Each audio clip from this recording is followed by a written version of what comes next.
Hello dear, आइए हम लोग वर्ड पावर जो पढ़ रहे थे उसी को कंटिन्यू करते हैं। काफ़ी ज़्यादा नंबर में हम लोगों ने वर्ड पावर सीख ली है, जिनमें सिनोनिम, एंटोनिम और एग्जाम्पल और निमोनिक यानी लिंकिंग मेथड भी हम आपको सिखा रहे हैं, ताकि ज़्यादा दिन तक मेमोरी में आपकी ये चीज़ें स्टोर रहें और आप जिस भी एग्ज़ाम की प्रिपरेशन कर रहे हैं वो इजीली निकले। ग्रामर भी चल रही है, तो बहुत ही डिटेल में चीज़ों को पढ़िए, समझिए और जिस भी एग्ज़ाम की प्रिपरेशन आप कर रहे हैं उस एग्ज़ाम को क्वालिफाई करिए। चलिए, तो आज का जो वर्ड है वो है Goudie. Goudie parts of speech में एडजेक्टिव है। गाउडी का मतलब होता है भड़कीला, खासकर कस्ट्यूम वगैरह या कपड़े वगैरह के सेंस में ये लगता है जो काफ़ी रंग बिरंगा हो, चमकीला हो, भड़कीले कलर का हो, उसके लिए यूज़ होता है। अच्छा, गैरिश का मतलब भी यही होता है। ब्राइट मतलब भी चमकदार होता है, तो सिनोनिम ये दोनों आपके हो जाएंगे। अच्छा, प्लेन मतलब एकदम सिंपल साधारण होता है, एकदम प्लेन ना। डल मतलब एकदम नीरस होता है, जिसमें कोई कलर ही ना हो, तो ये कहीं ना कहीं हो जाएगा। डल इंसान के लिए भी लगाते हैं, तो ये दो अपोजिट हो गए, ये तीन सिनोनिम हो गए। ठीक है, एग्जाम्पल देखिए, the show girls were Goudie costume. उसके जो कस्ट्यूम थे बहुत ज़्यादा गाउडी थे, यानी भड़कीले कलर की चीज़ें थी। अच्छा, आप गाउडी को याद करें, कैसे करेंगे? गाउडी को ऐसे याद करिए, गाउडी गांव में दाई, गांव में जो दाई हैं, गांव में दाई हैं जो, उनके घर में शादी थी, तो गांव की जो दाई थी उन्हें गाउडी साड़ी लाया गया था। भड़कीले कलर की साड़ी थी, नीली पीली। तो गांव की दाई की साड़ी कैसी थी? गाउडी कलर की थी, भड़कीली। या फिर ऐसे ना याद हो तो राउडी से याद कर लीजिएगा। राउडी राठौर का जो शर्ट होता है वो राउडी का शर्ट पूरी तरह से गाउडी होता है, भड़कीले कलर का होता है। ऐसे भी कोरिलेट कर सकते हैं आप। नेक्स्ट वर्ड है deny. Deny parts of speech में वर्ब है, इसका मतलब मना करना या इनकार करना, खासकर उस चीज के लिए जो चीज ऑलरेडी हैपेंड हो चुकी है। मान लीजिए मर्डर वगैरह किसी का हो गया, अब पुलिस आपसे पूछ रही है कि मर्डर आपने किया, तो आपने कहा नहीं मैंने नहीं किया, तो ये बातें हो गई डिनाई। अच्छा, डिनाई को याद करना बेहद आसान है। नाई से याद कर लीजिए, नाई की दुकान में मैं गया और मैं कहा मुझे बाल कटवाना है, बाल काट दीजिए, लेकिन नाई ने बाल काटने से डिनाई कर दिया, मना कर दिया। तो नाई ने बाल काटने से डिनाई कर दिया, मना कर दिया। गेन से मतलब भी इनकार करना, मना करना, और डिक्लाइन मतलब भी इनकार करना या मना करना। जबकि एक्नॉलेज का मतलब स्वीकार करना, और एम्ब्रेस का मतलब भी होता है किसी चीज को एक्सेप्ट कर लेना, स्वीकार कर लेना। तो इन कोर्ट में ही डिनाइड ऑल द चार्जेस, जो भी उसके ऊपर आरोप लगाए गए थे उन सब को उसने इनकार कर दिया। ओके, तो या तो इजीली हो ही जाएगा कि नाई ने बाल काटने से डिनाई कर दिया, मीन्स मना कर दिया, इनकार कर दिया। नेक्स्ट वर्ड की तरफ अगर हम लोग चलें तो हम लोगों का नेक्स्ट वर्ड है debacle. Debacle parts of speech में नाउन है, इसका मतलब होता है पतन। पतन इन द सेंस है, जैसे मान लीजिए कोई राजा का साम्राज्य चल रहा है और धीरे धीरे समाप्त हो गया, तो उसे बोलते हैं डिबैकल, पतन ना। तो फियास्को मतलब भी एक तरीके का पतन या असफलता ही होती है। फेल्योर मतलब भी एक तरीके का पतन या विफलता या असफलता ही होती है। जबकि विक्ट्री का मतलब जीत होती है, विजय होता है। ट्रिम्फ मतलब भी जीत या विजय होती है।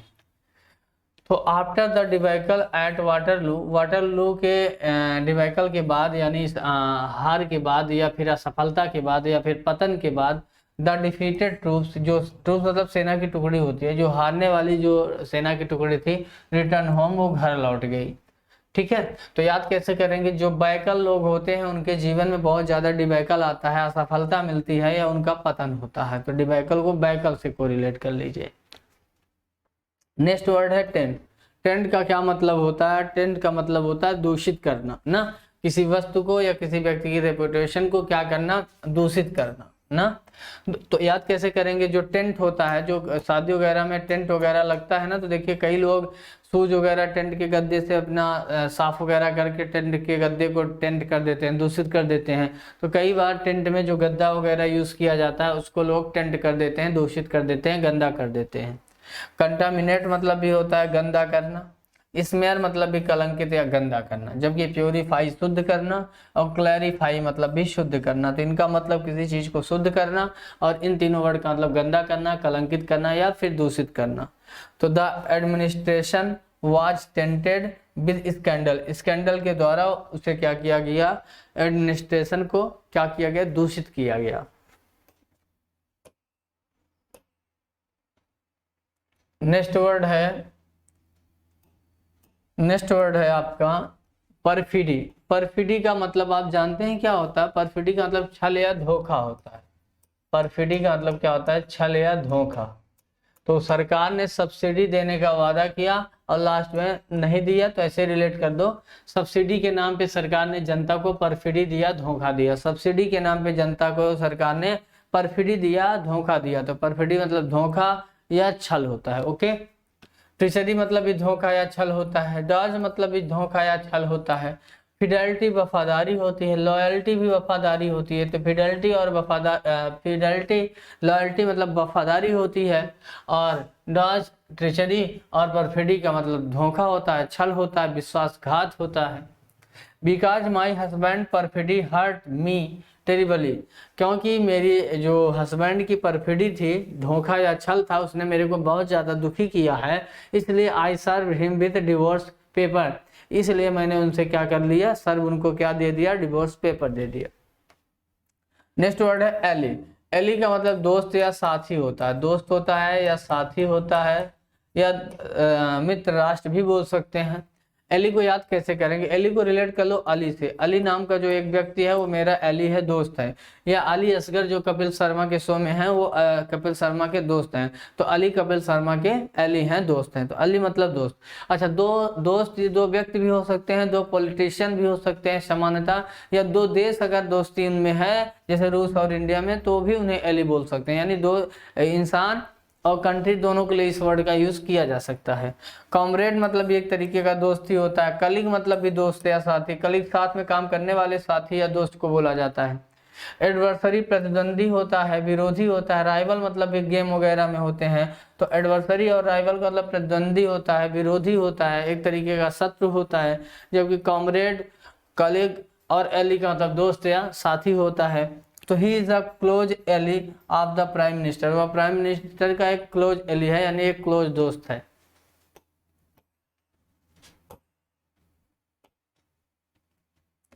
नेक्स्ट वर्ड की अगर हम बात करें स्टूडेंट, तो लिखा है next word mammoth. Mammoth part of speech में एडजेक्टिव है, इसका मतलब होता है विशाल या बड़ा। क्या होता है? विशाल या बड़ा। किसी चीज का अनुपात या किसी चीज की मात्रा किस सेंस में विशाल या बड़ा है, तो वही यूज होगा। अच्छा, ह्यूज मतलब भी विशाल या बड़ा, इनॉर्मस मतलब भी विशाल या बड़ा, जबकि टाइनी और माइन्यूट का मतलब छोटा होता है ना।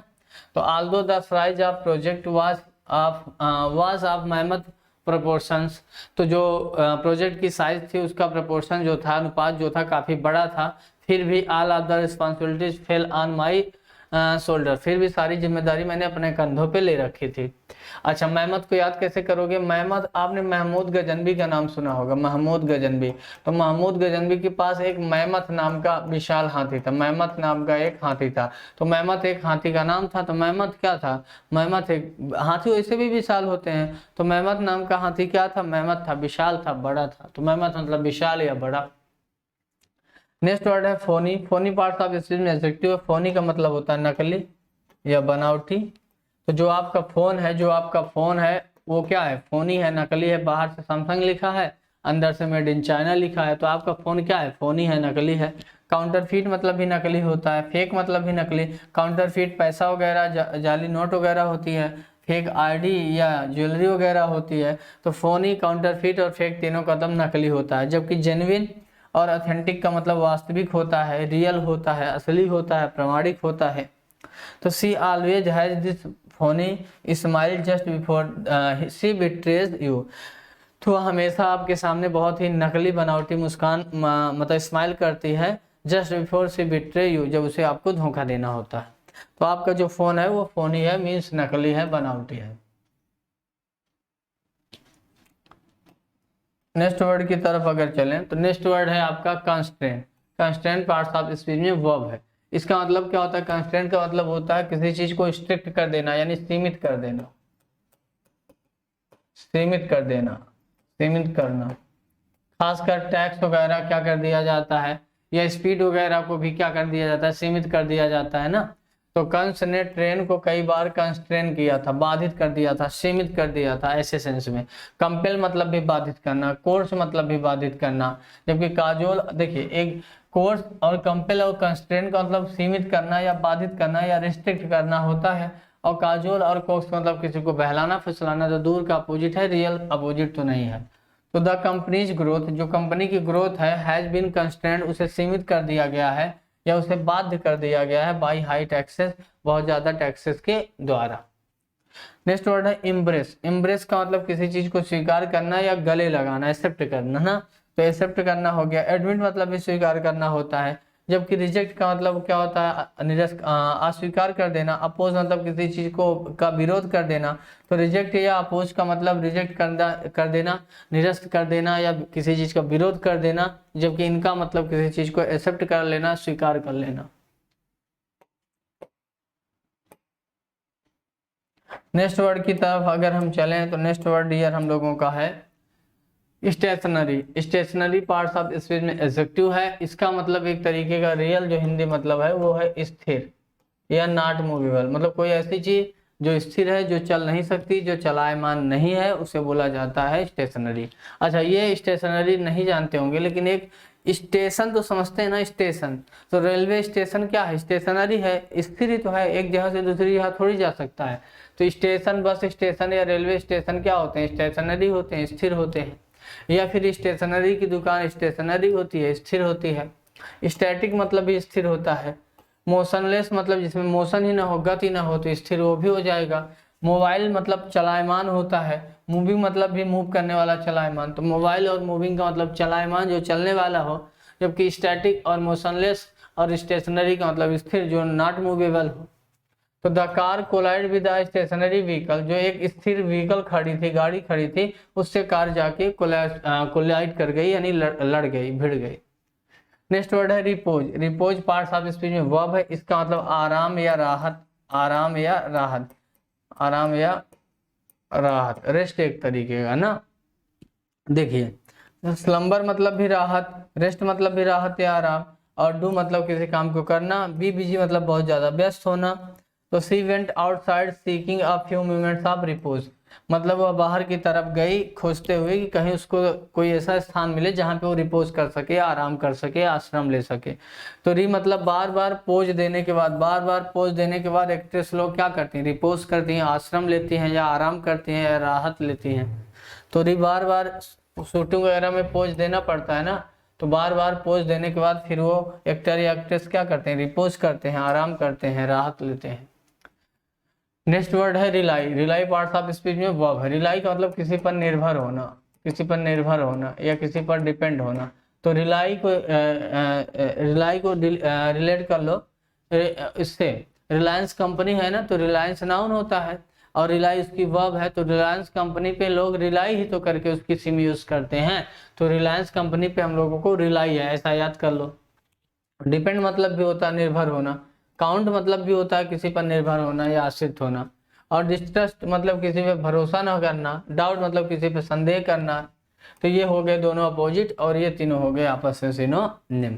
तो the old lady had to rely on other people to do her shopping for her. एक जो ओल्ड लेडी है, हमेशा दूसरे लोगों पे उसे भरोसा करना पड़ता है या निर्भर रहना पड़ता है शॉपिंग वगैरह के लिए। तो रिलायंस कंपनी पे हम लोग रिलाई करते हैं, निर्भर होते हैं या भरोसा करते हैं। नेक्स्ट वर्ड है weary. Weary parts of speech में एडजेक्टिव है। वियरी का मतलब थका हुआ या थका हुआ, बहुत ज्यादा थका हुआ, वो काम हम बहुत ज्यादा कर लिए, तो अब कैसा फील आप कर रहे हैं, वियरी। अच्छा, वियरी को ऐसे भी याद कर सकते हैं, वियर, बियर पीने के बाद आप क्या फील कर रहे हैं, वियरी, थका हुआ फील कर रहे हैं। तो टायर्ड मतलब भी थका हुआ, एग्जॉस्टेड तो बहुत ज्यादा, हद से ज्यादा थका हुआ। एनर्जेटिक ऊर्जावान, एक्साइटेड उत्तेजित, ऊर्जावान, तो दोनों अपोजिट हो गए, ये दोनों आपके सिनोनिम हो गए। तो after the long road trip, एक लंबी ट्रिप के बाद, she were also weary we fell sleep in our cloth, कि हम लोग इतना ज्यादा थक गए थे कि हम लोग कपड़ा पहने पहने ही सो गए। तो वियरी को ऐसे याद करेंगे कि वियर पीने के बाद क्या फील करने लगे हम, वियरी फील करने लगे, बहुत ज्यादा थका हुआ फील करने लगे। नेक्स्ट है आपका encourage. Encourage part of speech में वर्ब है, इसका मतलब किसी को प्रोत्साहित करना, किसी को प्रोत्साहित करना यानी किसी का साहस बढ़ाना। करेज मतलब साहस होबे करता है, तो किसी के करेज को इनकरेज कर देना और बढ़ा देना, प्रोत्साहित करना, मोटिवेट कर देना, स्टिमुलेट प्रेरित कर देना, तो इन तीनों का मतलब प्रोत्साहित करना हो जाएगा। डिस्प्रिट और डिस्करेज का तो हतोत्साहित करना होता है। तो my parents have always encourage me in my choice of career, मेरे जिस भी करियर में मैंने विकल्प चूज किया उसमें हमेशा मेरे पेरेंट्स ने मेरे को क्या किया, प्रोत्साहित किया। नेक्स्ट वर्ड है रिफ्रेन। रिफ्रेन मतलब किसी चीज से परहेज करना, परहेज करना, परहेज। जैसे डॉक्टर ने कहा कि आपको स्मोकिंग अब नहीं करना है, तो अब आप स्मोकिंग करने से परहेज करेंगे, तो परहेज करना। तो रिफ्रेन का मतलब होता है परहेज करना। तो रिफ्रेन को याद कैसे करेंगे, मतलब डेसिस्ट मतलब भी किसी चीज को रोकना या परहेज करना, अब्सटेन मतलब भी परहेज करना, जबकि इंडल्ज का मतलब किसी चीज में डूबा रहना, कंटिन्यू का मतलब भी होता है किसी चीज में लगे रहना, लिप्त रहना। तो इंडल्ज और कंटिन्यू का मतलब किसी चीज में जूझे रहना, लगे रहना, खासकर शराब वगैरह में लिप्त है। जबकि अब्सटेन, डेसिस्ट और रिफ्रेन का मतलब किसी चीज से बचना या परहेज करना। तो please refrain from smoking, smoking से क्या करिए, परहेज करिए या बचिए। अच्छा, रिफ्रेन को याद कैसे करेंगे, रिफ्रेन को रेन से याद करें। रेन मतलब बरसात का पानी होता है ना, तो डॉक्टर ने कहा कि बरसात के पानी से बचिएगा, तो हम रेन से हमेशा रिफ्रेन करता हूँ, मैं रेन से हमेशा रिफ्रेन करता हूँ यानी बचता हूँ। तो रिफ्रेन मतलब परहेज करना।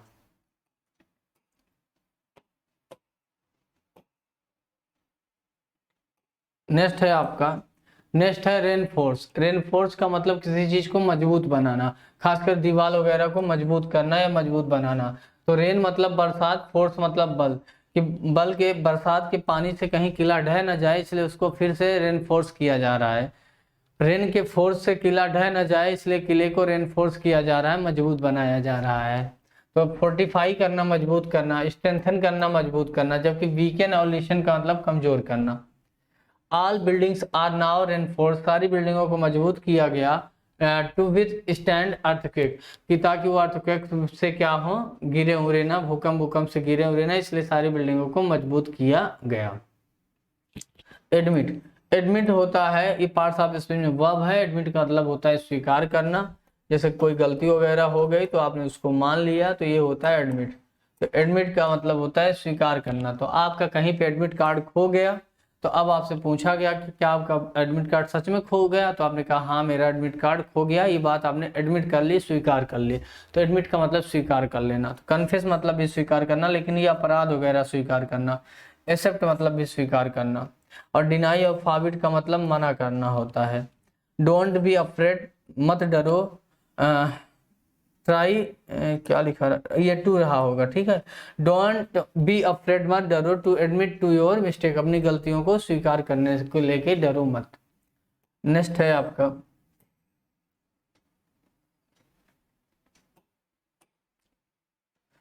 नेक्स्ट है homage. Homage parts of speech में नाउन है। होमेज का मतलब होता है श्रद्धांजलि ना, श्रद्धांजलि। जब किसी की डेथ वगैरह हो जाती है तो लोग जाते हैं, तो ऐसे रिलेट कर लो। होम मतलब घर, रिलेट कर लो ऐसे। होम मैं इसलिए गया था क्योंकि किसी को होमेज देना था। होम, मान लीजिए कोई घर गया तो किसी ने पूछा क्यों गए थे, तो आपने कहा कि होमेज देने गया था, किसी को श्रद्धांजलि देने। तो होम मैं इसलिए गया क्योंकि होमेज देने गया था। रिस्पेक्ट और श्रद्धांजलि एक तरीके की रिस्पेक्ट ही होती है, ठीक है। तो रिस्पेक्ट इसका सिनोनिम हो जाएगा। ट्राइब्यूट बहुत अच्छा वर्ड है, ये भी सिनोनिम हो जाएगा। और डिसरिस्पेक्ट तो अपोजिट हो जाएगा कि रिस्पेक्ट ना देना। They stood in silent homage around the grave, जो ग्रेव थी, कब्र थी, उसके चारों तरफ वो लोग बहुत चुपचाप शांत खड़े थे, चारों तरफ होमेज, श्रद्धांजलि देने के लिए। नेक्स्ट वर्ड है आपके सामने रिप्रोच। क्या है वर्ड, रिप्रोच। रिप्रोच का क्या मतलब होता है, गलती पर किसी को डांटना या फटकारना। तो रिप्रोच का मतलब डांटना या फटकारना होता है। अगर आपका काम करने का सही अप्रोच नहीं होगा तो घर वाले आपको रिप्रोच करेंगे। यदि काम करने का सही आपका अप्रोच नहीं होगा तो घर वाले आपको रिप्रोच करेंगे, डांटेंगे, फटकारेंगे। तो रिविक मतलब भी होता है डांटना या फटकारना। रिप्रीमेंड मतलब भी होता है डांटना या फटकारना ना। कमेंड और लाड का मतलब प्रशंसा करना यानी तारीफ करना। सी वाज रिप्रोच, उससे डांटा फटकारा गया, बाई कलीग, साथ में काम करने वाले लोगों के द्वारा, for leaking the story of the press, press में स्टोरी को लीक करने के लिए। तो आपका काम करने का अप्रोच सही नहीं होगा तो लोग रिप्रोच करेंगे, आपको डांटेंगे, फटकारेंगे। नेक्स्ट वर्ड है आपका corroborate. Corroborate parts of speech में वर्ब है, इसका मतलब किसी चीज की को कंफर्म करना यानी पुष्टि करना। तो आपके कारोबार की, आपके कारोबार की क्या की जाएगी, कोरोबोरेट की जाएगी। आपके कारोबार की कोरोबोरेट की जाएगी, पुष्टि की जाएगी। तो कोरोबोरेट का मतलब होता है पुष्टि करना। ओके, फिर है आपका कंफर्म, इसका सिनोनिम हो जाएगा पुष्टि करना। वैलिडेट मतलब भी प्रमाणित करना, पुष्टि करना। डिसअप्रूव असहमति देना, कंट्राडिक्ट विरोध करना। तो दोनों अपोजिट हो जाएंगे इस वर्ड के। The evidence was corroborated by 2 independent witness.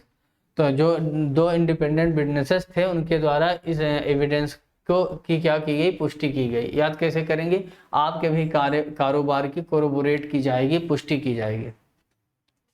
Next word है auspicious. Auspicious parts of speech में एडजेक्टिव है, इसका मतलब होता है शुभ। क्या होता है अस्पीशियस मतलब शुभ। तो अस्पीशियस को याद ऐसे करेंगे कि अस के लोग हमारे गांव में पीशियस हो गए, जो पढ़ाई लिखाई में बहुत अच्छे नहीं थे। तो अस के लोग पीशियस हो गए, तो ये हमारे गांव के लिए कैसा संकेत है, अस्पीशियस संकेत है, यानी शुभ संकेत है, शुभ समाचार है। प्रोपिशियस मतलब भी शुभ होता है। फेवरेबल मतलब भी जो आपके पक्ष में हो तो शुभ ही होगा। इन लगा दिए तो अपोजिट बन गया। ओमिनस बहुत अच्छा वर्ड है, अपशगुन होता है, ये अक्सर आता है अपोजिट में। तो it was an auspicious date for wedding, शादी के लिए बहुत ही शुभ या मांगलिक डेट है। ठीक है,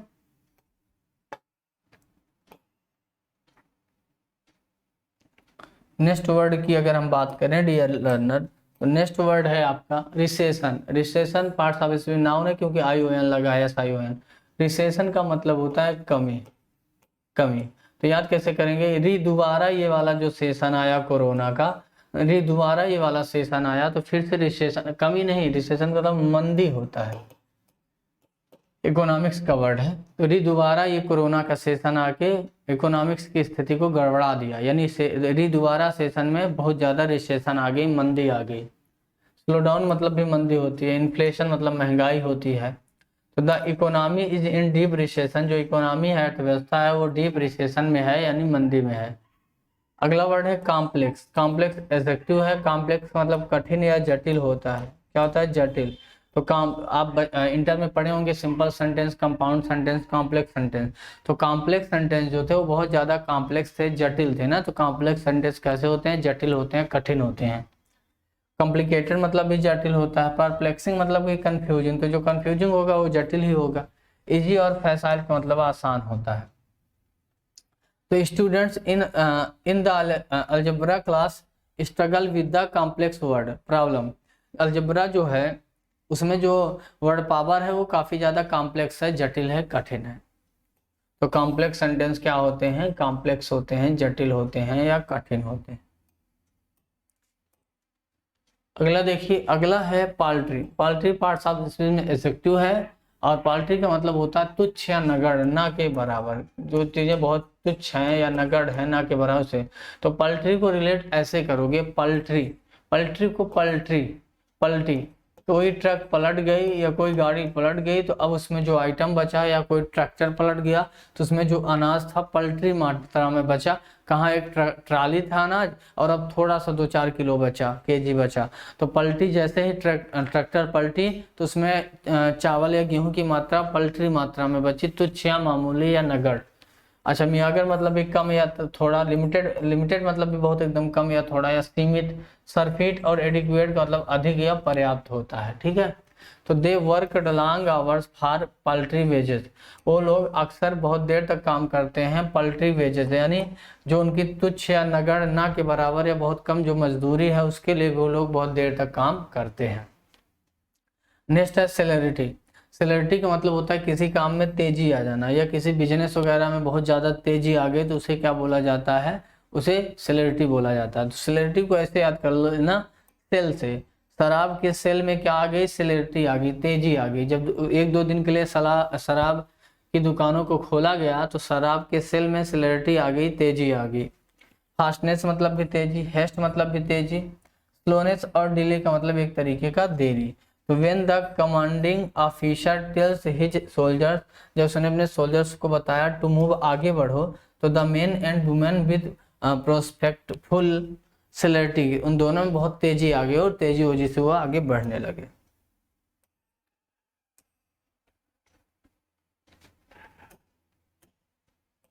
नेक्स्ट है instant. Instant parts of speech में एडजेक्टिव है। इंस्टेंट का मतलब तुरंत ना, तो इंस्टेंट मतलब होता है तुरंत। तो कई बार जब लड़की किसी लड़के को ब्लॉक कर दी व्हाट्सएप पे, तो वो इंस्टेंट मतलब इंस्टेंट तुरंत वो इंस्टाग्राम पे जाता है। इंस्टेंट पहुंचता है कहाँ, इंस्टाग्राम पे। इमीडिएट मतलब भी होता है तुरंत, और प्रॉम्प्ट मतलब भी होता है तुरंत, जबकि डिलेड और लेट का मतलब देरी से। तो the show was in instant success, जो शो था उसको तुरंत यानी जल्द ही सफलता मिली। नेक्स्ट वर्ड है क्राइवेन। क्राइवेन पार्ट्स ऑफ स्पीच में एडजेक्टिव है, इसका मतलब डरपोक या कायर होता है। तो RAVEN रावण, तो जो रावण था वो क्राइवेन नहीं था, यानी डरपोक या कायर नहीं था। कवर्डली मतलब भी कायर या डरपोक होता है। पुशिलैनिमस पीछे पढ़ाए थे, कायर या डरपोक होता है। जबकि बोल्ड और ब्रेव का मतलब होता है बहादुर या साहसी। क्या होता है, बहादुर या साहसी।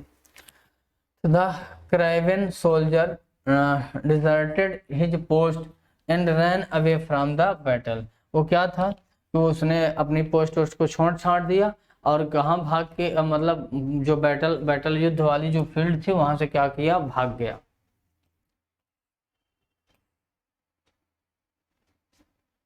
नेक्स्ट वर्ड की अगर हम बात करें तो नेक्स्ट वर्ड है हम लोगों का superficial. Superficial parts of speech में एडजेक्टिव है। सुपरफिशियल नॉलेज जैसे होता है, सुपरफिशियल का मतलब होता है छिछला, थोड़ा थोड़ा, बहुत डीप नहीं। तो सुपरफिशियल का मतलब जैसे सुपरफिशियल नॉलेज मैंने बोला, तो इसका मतलब ये हुआ कि थोड़ा बहुत जानकारी है आपको उस चीज़ के बारे में, डिटेल्ड जानकारी नहीं है। कर्सरी मतलब भी होता है सरसरी ना, सैलो मतलब भी होता है छिछला, थोड़ा थोड़ा। जबकि डीप मतलब कंप्लीट होता है, डीप हो गया या कंप्लीट हो गया, इनका मतलब पूर्ण या कंप्लीट होता है।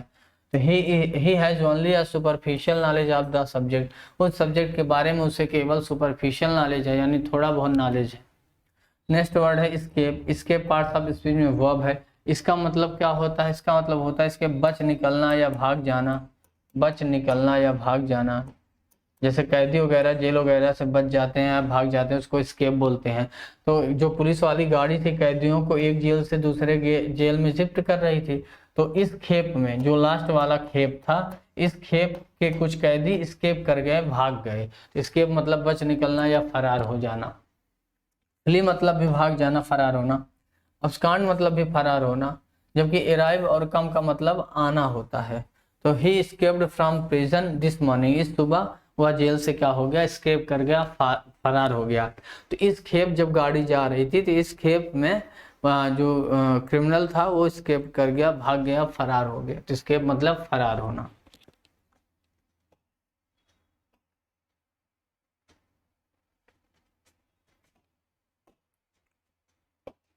नेक्स्ट वर्ड है आपका artificial. Artificial parts of speech में एडजेक्टिव है।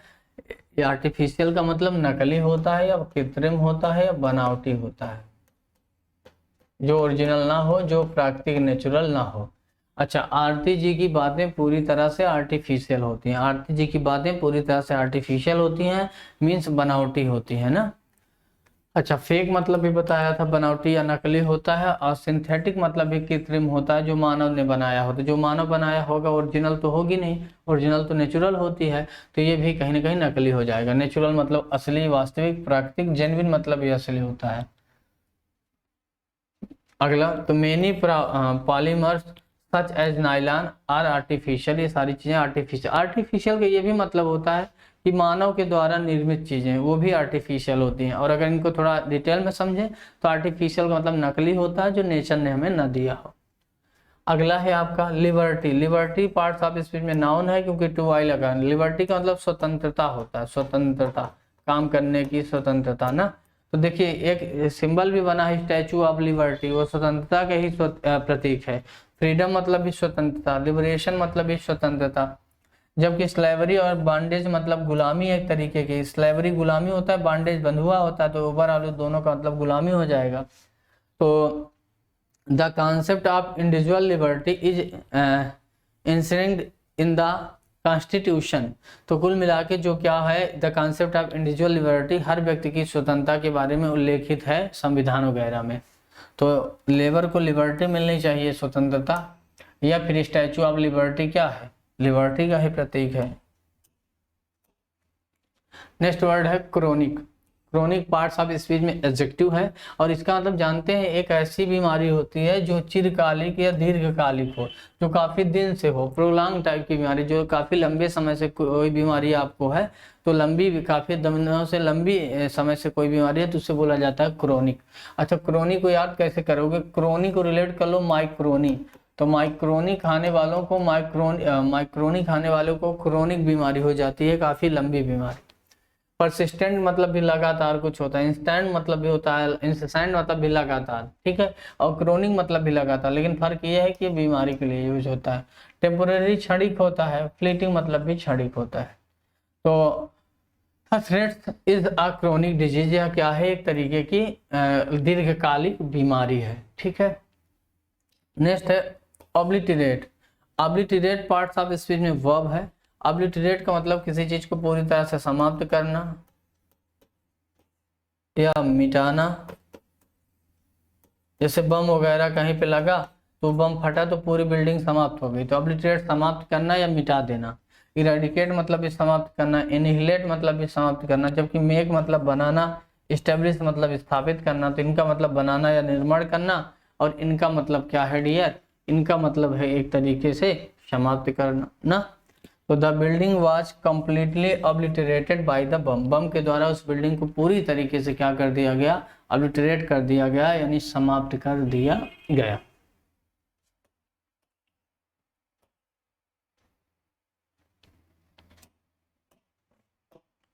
नेक्स्ट है आपका क्लस्टर। क्लस्टर, क्लस्टर एक तरीके का समूह होता है पौधों का, वस्तुओं का, या चाबी के गुच्छे उच्छे को भी बोला जाता है। तो क्लस्टर का मतलब एक तरीके का संचय करना, इकट्ठा करना, इकट्ठा करना। तो क्लस्टर और डस्टर, क्लस्टर डस्टर, कई बार जो स्कूल वगैरह में जब क्लास ओवर हो जाती है तो जो प्यून होते हैं डस्टर, हर क्लास के डस्टर को क्लस्टर करते हैं, इकट्ठा करते हैं। तो गैदर मतलब भी इकट्ठा करना, एसेंबल मतलब भी इकट्ठा करना, डिस्पर्स और डिवाइड का मतलब बांट देना या बिखेर देना। तो the children cluster together in the कंसन ऑफ द रूम, रूम के कंसन पे क्या किए, सारे बच्चे इकट्ठा हुए। तो क्लस्टर को रिलेट कर लेना डस्टर से। अगला वर्ड है wine. Wine parts of speech में वर्ब है। वाइन का मतलब होता है शिकायत करना, लेकिन जानते हैं शिकायत करना उस सेंस में रोते रोते, दर्द वगैरह हो रहा है तो उस सेंस में। तो वाइन, कोई शादी में कोई व्यक्ति गया और उसको वाइन पीने के लिए नहीं मिली तो दूल्हे से वाइन करने लगा, शिकायत करने लगा, ठीक है। ग्रूज मतलब भी शिकायत करना, ग्राइप मतलब भी शिकायत करना, जबकि प्रेज और अप्रिशिएट का मतलब होता है प्रशंसा करना। तो the children were whining all afternoon, पूरे दोपहर तक बच्चे क्या कर रहे थे, शिकायत कर रहे थे। तो याद कैसे, लेकिन ध्यान से समझना, शिकायत करना तो होता है, लेकिन कई बार एक मीनिंग ये भी होती है कि दुख दर्द के कारण जब आदमी बिलखता है, रोता है, उस सेंस में शिकायत करता है, तो भी यही मीनिंग होती है। याद कैसे करोगे, किसी पियक्कड़ आदमी को शादी वगैरह में वाइन पीने वाली शराब नहीं मिली तो वाइन करने लगा, शिकायत करने लगा। अगला है परनीशियस। OUS लगा तो एडजेक्टिव है। तो परनीशियस का मतलब हानिकारक होता है। क्या होता है परनीशियस मतलब हानिकारक, जैसे पोल्यूशन वगैरह हानिकारक है। तो हार्मफुल मतलब भी हानिकारक, डेलिटेरियस मतलब भी हानिकारक, एडवांटेजियस और बेनिफिशियल लाभकारी होता है। तो pollution of the water supply reach a level pernicious, जो पानी का जो पोल्यूशन है, प्रदूषण है, वो एकदम घातक या प्राणदायक स्थिति में पहुंच चुका है, जो हेल्थ के लिए है। याद कैसे करेंगे परनीशियस को, परनीशियस को ऐसे याद कर लीजिए, पन्नी से, पन्नी बोला जाता है ना पॉलीथीन को, तो पन्नी जो होती है कहते हैं जमीन के अंदर अगर नहीं गाड़ेंगे तो ये जमीन के अंदर भी जल्दी से सड़ती वगैरह नहीं है। तो पन्नी जो ये पॉलीथीन जो होती है ये जानवरों के लिए परनीशियस होती है, घातक होती है, इवन मानव जात के लिए भी होती है। तो जो पन्नी होती है वो परनीशियस होती है, यानी हानिकारक होती है। अगला है डैम। डैम का मतलब होता है गीला भीगा हुआ, जैसे कोई कपड़ा वगैरह है भीगा हुआ उसे डैम बोलते हैं। तो हमिड मतलब भी होता है गीला, वेट मतलब भी गीला, जबकि ड्राई और एडिट का मतलब सूखा होता है। तो वाइप द सरफेस, सरफेस को साफ करो विद अ डैम क्लॉथ, एक गीले कपड़े से। अच्छा, डैम को याद कैसे करेंगे, डैम को रिलेट कर लो डैम से, DAM डैम। तो गाँव में नहर वहर पे डैम बनाया जाता है तो उसमें हमेशा पानी रहता है, तो डैम की जमीन हमेशा डैम पर रहती है, गीली रहती है, ठीक है।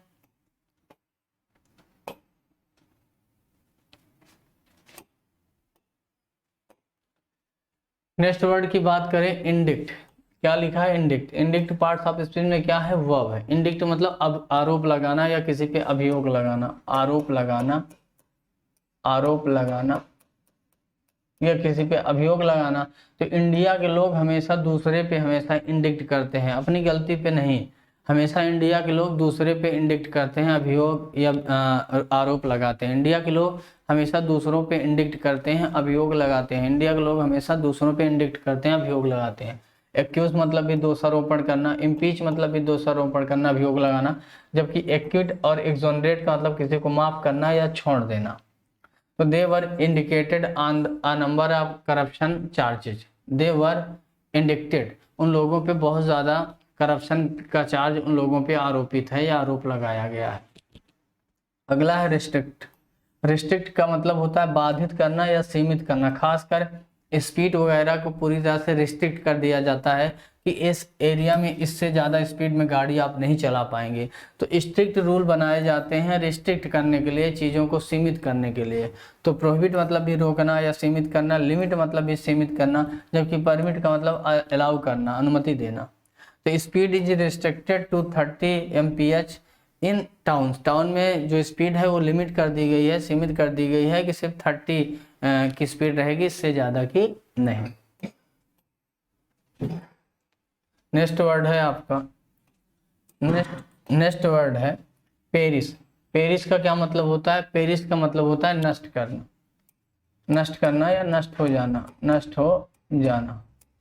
ऐसे रिलेट कर लो पेरिस, पेरिस को रिलेट करो। पेरिस एक शहर भी है ना, तो पेरिस शहर में एक बार चीज़ें घटी थी, तो पेरिस शहर में बहुत सारी चीज़ें पेरिस हो गई थी, नष्ट हो गई थी। डाई मतलब भी मर जाना, एक्सपायर मतलब भी मर जाना। बी बॉर्न जन्म लेना, बिगिन शुरू होना, बिगिन ना। तो इस तरीके से आप देख लेंगे, बिगिन की स्पेलिंग बना लीजिएगा। आप फैमिली आप 4 लोगों का जो परिवार था पेरिस इन फायर, वो आग में क्या हो गया था, मर गया था या नष्ट हो गया था। तो पेरिस मतलब नष्ट होना या मर जाना। तो पेरिस शहर में 4 लोगों का परिवार पेरिस हो गया था, नष्ट हो गया था। अगला वर्ड है मोन्यूमेंट। क्या है monument, monument parts of speech में क्या है, नाउन। इसका मतलब होता है स्मारक, किसी की याद में, स्मारक किसी की याद में जब कोई चीज़ बनाई जाती है उसे मोन्यूमेंट बोलते हैं। जैसे ताजमहल एक मोन्यूमेंट है, स्मारक है ना। तो इसे कैसे याद करेंगे, मोनू नाम का कोई लड़का है, मोनू, मोनू नाम का कोई लड़का है और मोनू किसी की याद में एक मोन्यूमेंट बनवाया, स्मारक बनवाया, मेमोरियल भी आप बोल सकते हैं। तो this monument was erected in honour of the Marathas. Marathas या क्या लिखा, मराठास है लिखा है। तो मौर्य मराठास के याद में एक क्या बनाया गया है, आपका मोन्यूमेंट बनाया गया है, स्मारक। तो मोनू ने एक मोन्यूमेंट बनाया किसी की याद में। नेक्स्ट वर्ड की बात करें तो अमनेस्टी है। अमनेस्टी पार्ट्स ऑफ स्पीच में नाउन है क्योंकि टू वाई लगा। अमनेस्टी मतलब क्षमादान, किसी को पूरी तरह से क्षमा कर दिया गया है तो उसे बोला जाता है अमनेस्टी। तो अमन नाम का कोई लड़का है, उसने कुछ करप्शन किया था, लेकिन अमन को मिनिस्ट्री ने क्या प्रोवाइड कर दिया, अमनेस्टी। अमन नाम के लड़के को मिनिस्ट्री ने अमनेस्टी दे दी, क्षमादान दे दिया। तो अमनेस्टी मतलब क्षमादान। पार्डन मतलब भी माफी या क्षमादान। फॉरगिवनेस मतलब भी माफी या क्षमादान। तो the president granted a general Amnesty for the political prisoners. जो पॉलिटिकल प्रिजनर्स थे उनको प्रेसिडेंट ने क्या दे दी, एक सामान्य जनरल अमनेस्टी, क्षमादान दे दिया। नेक्स्ट वर्ड है blunder. Blunder parts of speech में वर्ब बोलेंगे गलती करना, लेकिन नाउन बोलिए, यहाँ पे नाउन होगा। ब्लंडर मतलब बहुत बड़ी गलती, बहुत बड़ी गलती मतलब बिग मिस्टेक को बोला जाता है ब्लंडर। इसीलिए ब्लंडर के साथ कभी भी, ब्लंडर के साथ इसीलिए कभी भी बिग या स्मॉल या मिस्टेक नहीं लिखा जाता, क्योंकि ब्लंडर खुद बहुत बड़ी गलती होती है।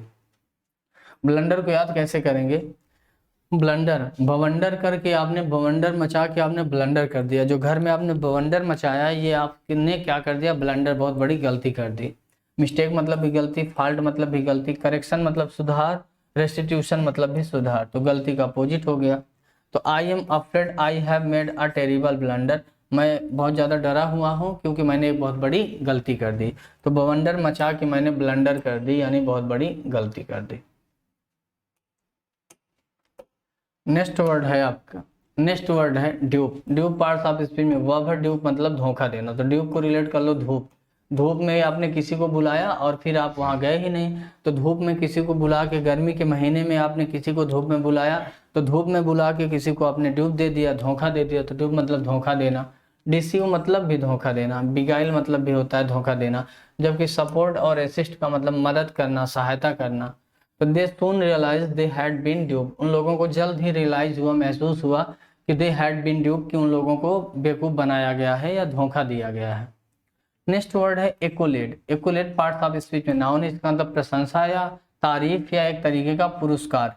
तो एक गाना आया था धनुष का, एक कोलावरडी, तो ए सी एक COLA कोला और डी, तो एक कोलावरडी जो गाना आया था उससे धनुष को बहुत ज़्यादा एकोलेड मिली थी, तारीफ मिली थी, प्रशंसा मिली थी, पुरस्कार मिला था। एक्लेम मतलब भी प्रशंसा या तारीफ होता है। अपलाज मतलब भी प्रशंसा या तारीफ होता है। अपलाज खासकर ताली बजा के प्रशंसा या तारीफ होती है। क्लेम जय जयकार करके होता है। ब्लेम और सेंसर का मतलब आलोचना करना किसी की, या ब्लेम का मतलब किसी पे दोषारोपण भी करना होता है। तो Mrs Smith is such a great teacher that कि she is always getting one accolade after another, एक के बाद दूसरी तारीफ उनको मिलती है। नेक्स्ट वर्ड की बात अगर हम करें डियर स्टूडेंट, नेक्स्ट वर्ड है हम लोगों का permit. Permit parts of speech में वर्ब है। परमिट का मतलब अनुमति देना किसी को या अनुमति मिलना। तो परमिट आप ध्यान से समझिए, परमिट नहीं जानते हैं लेकिन परमिशन तो जानते हैं। तो परमिशन आपको मिली, इसका मतलब आपको परमिट दे दी गई है ना। तो अलाउ का मतलब भी अनुमति देना, अथोराइज का मतलब भी अथोराइज करना, अनुमति देना। जबकि फॉरबिड और प्रिवेंट का मतलब रोकना या मना करना होता है। You are not permitted to smoke in the hospital, hospital में स्मोकिंग करने के लिए आपको अनुमति नहीं दी जाएगी या नहीं दी गई है। नेक्स्ट है गॉर्जियस। गॉर्जियस OUS लगा तो एडजेक्टिव है। गॉर्जियस का मतलब होता है एक्सट्रीमली ब्यूटीफुल को गॉर्जियस बोलते हैं, मतलब बहुत सुंदर, बहुत ज़्यादा सुंदर। तो जो गार्गी थी, जो गार्गी नाम की अप्सरा थी गार्गी, तो गार्गी जो थी वो बहुत ज़्यादा विदुषी थी ना शायद, तो गार्गी जो थी वो गॉर्जियस थी, बहुत सुंदर थी। लवली मतलब भी सुंदर होता है। अट्रैक्टिव मतलब भी आकर्षक या सुंदर। जबकि ऑर्डिनरी मतलब सामान्य, अगली मतलब कुरूप। तो ये दोनों वर्ड अपोजिट हो जाएंगे। You look gorgeous in that dress, इस ड्रेस में आप बहुत ज्यादा गार्जियस लग रहे हो, बहुत सुंदर लग रहे हो। नेक्स्ट अगर हम लोग वर्ड की बात करें तो नेक्स्ट वर्ड हम लोगों का है culmination. Culmination parts of speech में नाउन है, इसका मतलब होता है सर्वश्रेष्ठ या सर्वोत्तम।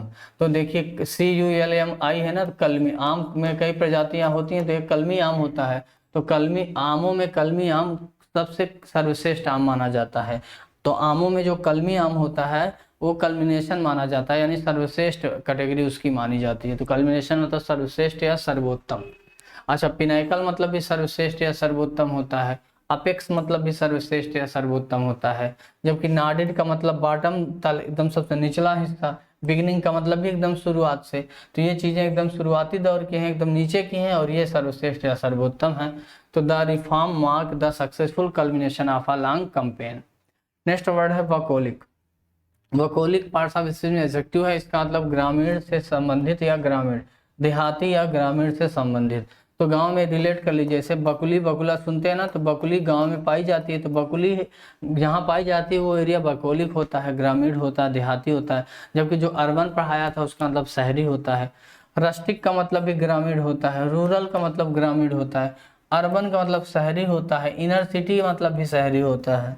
तो while I live in the city now I grew up in the bucolic little town. हालांकि मैं अब रह रहा हूँ शहर में, लेकिन मेरा जन्म जो हुआ है, जब मैं बड़ा हुआ हूँ, वो एक ग्रामीण एरिया में हुआ हूँ।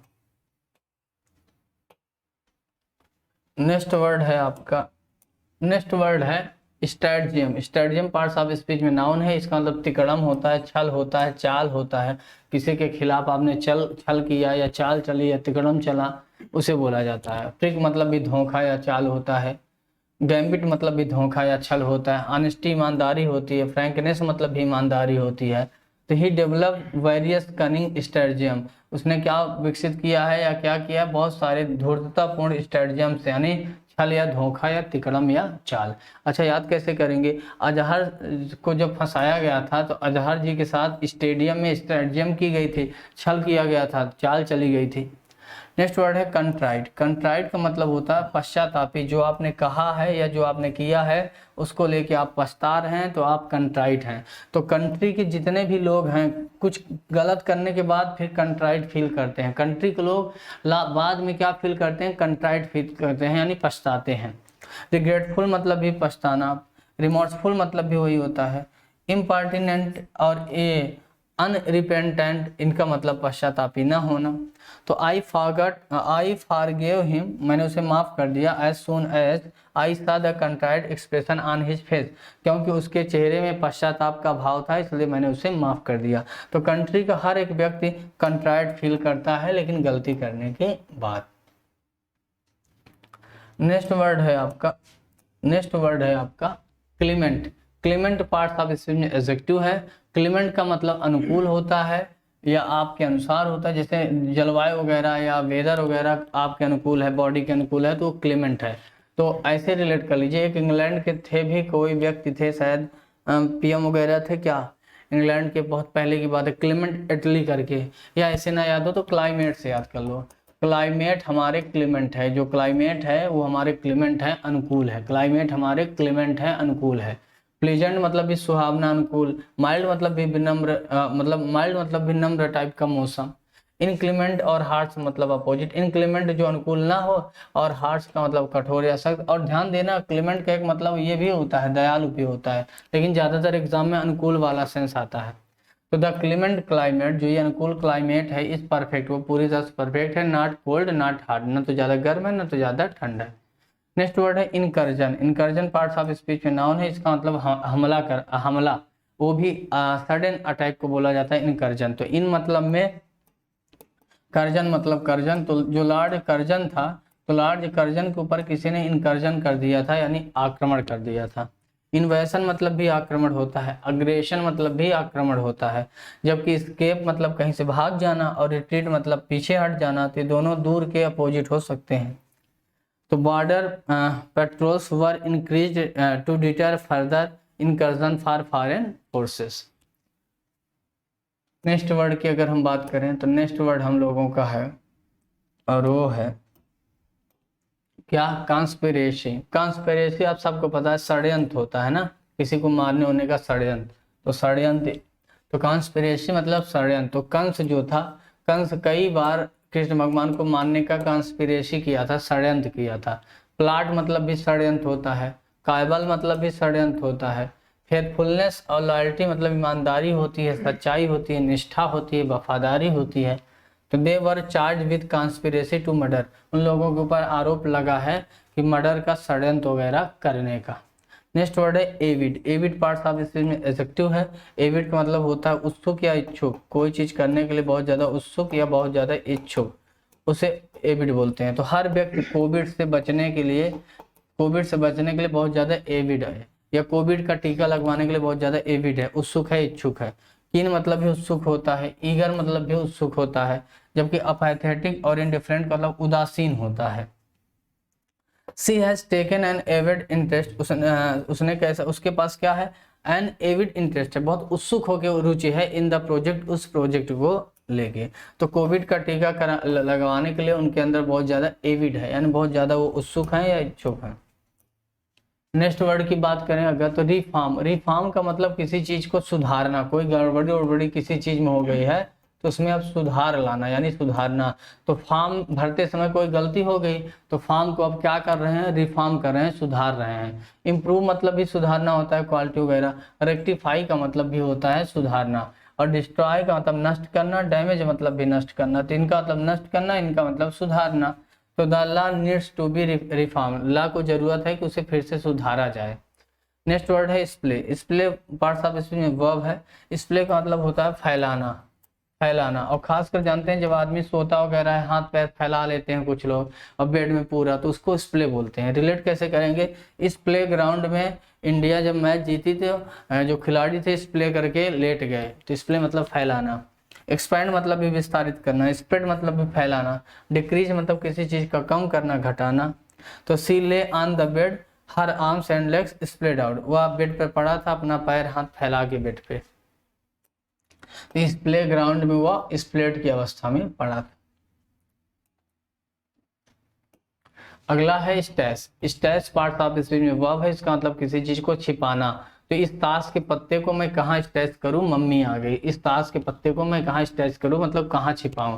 कंसील मतलब भी छिपाना, हाइड मतलब भी छिपाना। जबकि एक्सपोज और रिवील का मतलब क्या होता है, उजागर करना। क्या होता है, उजागर करना, सबके सामने ला देना। तो the gun was stashed under the bed, जो गन थी उसे बेड के नीचे स्टैश कर दिया गया, छिपा दिया गया। नेक्स्ट वर्ड है हॉरिफाई। आई लगा है ना, IFY, तो ये वर्ब है। हॉरिफाई का मतलब किसी को डराना या किसी को बहुत ज्यादा भयभीत कर देना। तो एक वर्ड होता है हॉरर। तो हॉरर मूवी दिखा के मैंने उन्हें बहुत ज्यादा हॉरिफाई कर दिया, डरा दिया। किसी बच्चे को मैंने हॉरर मूवी दिखा के उसे बहुत ज्यादा हॉरिफाई कर दिया, डरा दिया। अपाल मतलब भी डराना, फ्राइटन मतलब भी डराना। जबकि इनकरेज प्रोत्साहित करना, इम्बोल्डन मतलब किसी को मजबूत या बहादुर बनाना। तो the whole country was horrified by the killing. Killing से, हत्या से पूरी कंट्री को डराया गया है। तो हॉरर मूवी दिखा के मैंने उसे हॉरिफाई कर दिया यानी डरा दिया। नेक्स्ट वर्ड की बात करें तो stun. Stun parts of speech में वर्ब है। इसका मतलब किसी को अचेत कर देना या किसी को आश्चर्यचकित कर देना ना। तो स्टन दिखा दिखा के स्टंट मैन ने सारे ऑडियंस को स्टन कर दिया, चकित कर दिया। डिफाउंडेड मतलब भी आश्चर्यचकित करना, शॉक मतलब भी आश्चर्यचकित करना, काम और सूद का मतलब किसी को शांत करना। तो स्टंट मैन ने ऑडियंस को स्टन कर दिया, आश्चर्यचकित कर दिया। अगला है बैटर। बैटर, बैटर का मतलब होता है पीटना। जैसे पुलिस आती है, दरवाजे को खूब पीटती है तो उससे बोलते हैं पीटना। तो रिलेट कर लो, बैटर ने बालर को बैटर कर दिया, पीट दिया। तो बीट मतलब भी पीटना, बैस मतलब भी पीटना, और डिफेंड और प्रोटेक्ट मतलब सुरक्षा करना, रक्षा करना। तो the police had to batter the door down. Police को क्या करना पड़ा, डोर को, दरवाजे को पीटना पड़ा। याद कैसे करेंगे, बैटर ने बालर को बहुत ज्यादा बैटर कर दिया, मीन्स पीट दिया। अगला देखिए कॉसेट। कॉसेट पार्ट्स ऑफ स्पीच में वर्ब है। कॉसेट का मतलब होता है किसी को बहुत ज्यादा लाड प्यार करना। तो ऐसे रिलेट कर लो, काश हमसे भी कोई सेट हो जाता, काश हमसे भी कोई सेट हो जाता और खूब हमें कॉसेट करता, लाड प्यार करता। पैम्पर मतलब भी लाड प्यार करना, लव का मतलब भी लाड प्यार करना, इग्नोर और निग्लेक्ट का मतलब अनदेखा करना। ओके, तो she had been cosset by her parents all during her childhood. मतलब शी हैड बीन कॉसेट, उसको क्या किया गया, खूब लाड प्यार किया गया उसके पेरेंट्स के द्वारा। अगला वर्ड है बंधु इंट्रेन। इंट्रेन पार्ट्स ऑफ स्पीच में क्या है, वर्ब है। इसका मतलब चढ़ना होता है किसी गाड़ी पे, साधन पे, ट्रेन पे। तो वैसे भी ट्रेन लिखा है ना, तो ट्रेन में हम लोग क्या करते हैं, इंट्रेन करते हैं, सवार होते हैं, चढ़ते हैं। तो ट्रेन में हम लोग इंट्रेन होते हैं। तो इम्बार्क मतलब भी चढ़ना, माउंट मतलब भी चढ़ना। जबकि एलाइट और डिसमाउंट का मतलब उतरना होता है, नीचे आना। तो ट्रेन में हम लोग क्या करते हैं, इंट्रेन करते हैं, चढ़ते हैं। नेक्स्ट वर्ड है आपका improvident. Improvident parts of speech में एडजेक्टिव है, इसका मतलब लापरवाह होता है। तो एक ऐसा बच्चा जो अपनी पढ़ाई को में इम्प्रूव ही ना करे, 2 साल से पढ़ रहा है, कोई इम्प्रूव ही नहीं कर रहा है, तो वो लापरवाह है। तो एक ऐसा बच्चा जो अपनी पढ़ाई में इम्प्रूव ना करे, वो पूरी तरह से इम्प्रोविडेंट है, लापरवाह है। इम्प्रूडेंट भी वही हो गया, रेकलेस मतलब भी लापरवाह हो गया। जबकि प्रोविडेंट और केयरफुल का मतलब होता है जो लापरवाह ना हो, यानी सतर्क या सावधान टाइप का। तो हर इम्प्रोविडेंट हैबिट, उसकी जो लापरवाही आदत है, left her with no retirement saving, वही आदत थी कि जब वो रिटायरमेंट हुआ तो उसके पास कोई बचत नहीं थी। अगला डिफिशियंसी, CY लगा है तो देखिए नाउन है। डिफिशियंसी मतलब किसी चीज की कमी या अभाव। विटामिन डिफिशियंसी आपने सुना होगा, खासकर बॉडी में विटामिन वगैरह की कमी होती है तो उस कमी को डिफिशियंसी बोला जाता है। तो विटामिन डिफिशियंसी मतलब विटामिन की कमी। शॉर्टेज मतलब भी कमी होता है, डर्थ मतलब भी कमी होता है। एबंडेंस और एडिक्वेसी का मतलब किसी चीज की प्रचुरता या अधिकता होती है। तो vitamin deficiency in the diet can cause illness, वही बीमारी का कारण होगी। तो इस तरह से बहुत ढेर सारे वर्ड हमने आपको लगभग सिखाया डियर स्टूडेंट। बहुत काफ़ी वर्ड आपने सीखे। अभी तक लगभग हम लोगों ने 500 × 5 लगभग 2500 प्लस वर्ड अभी तक हम लोगों ने 10 क्लास में यानी 10 क्लास में सीखी है। धीरे धीरे चीज़ें पढ़ते जाइए, बहुत डिटेल में हम आपको पढ़ा रहे हैं, वर्ड पावर को भी लेके, ग्रामर को भी लेके। बेसिक स्टैंडर्ड करिए ग्रामर में, एडवांस स्टैंडर्ड करिए, वोकैब स्टैंडर्ड करिए, नॉन ग्रामेटिकल, तो इंग्लिश इंप्रूव होगी, फिर आपका कोई भी एग्जाम होगा इजीली निकलेगा।